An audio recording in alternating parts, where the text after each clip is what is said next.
ধন্যবাদ।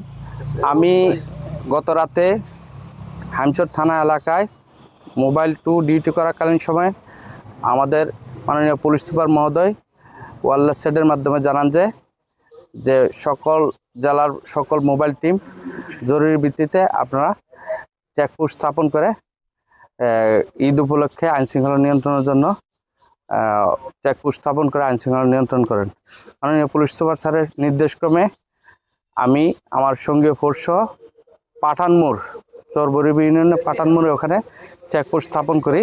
চেকপোস্টের কার্যক্রম চলমান অবস্থায় রাত্র অনুমান 2:15 থেকে 30 ঘটিকার মধ্যে একটা গাড়ি হায়দারগঞ্জ থেকে দ্রুত গতিতে হামচরের দিকে আসে। তখন আমি আমার সঙ্গে ফোর্স গাড়িটি চেকপোস্টে এখানে দাঁড় করানোর জন্য সিগন্যাল দিই। আমাদের সিগন্যালকে ভায়োলেট করে গাড়িটি দ্রুত গতিতে হামচরের দিকে ছুটতে থাকে।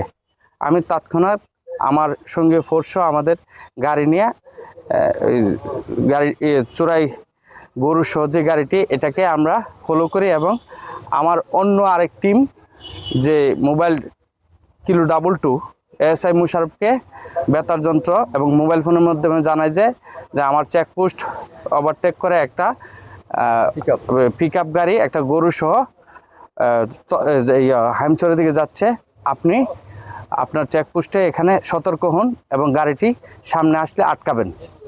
মুশারফ আমার কথা ফলো করে তাৎক্ষণিক সে চেকপোস্ট স্থাপন করে ওখানে চেকপোস্ট তল্লাশি করাকালে এই গাড়িটি মুশারফের ওই চেকপোস্টের কাছাকাছি আসা পুলিশের উপস্থিতি টের পায়া চেকপোস্ট থেকে প্রায় 200 গজ দূরে গাড়িটি রেখে সে দ্রুত তারা দুই দিকে ছোটাছুটি করে চোররা পালায় যায়।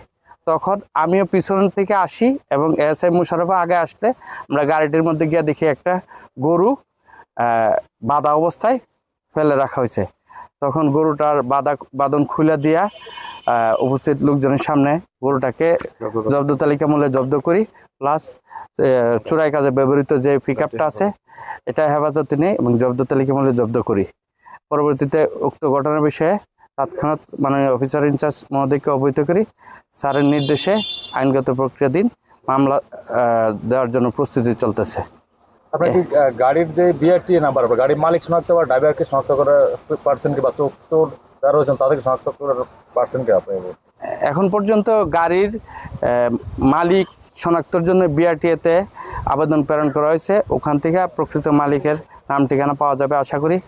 আর অজ্ঞাতনামা যে চোর আছে বা ড্রাইভার যে ছিল তাকে শনাক্তর জন্য তাও তদন্ত চলমান আছে। পুলিশ বা রাষ্ট্রীয় BD Mehna News 24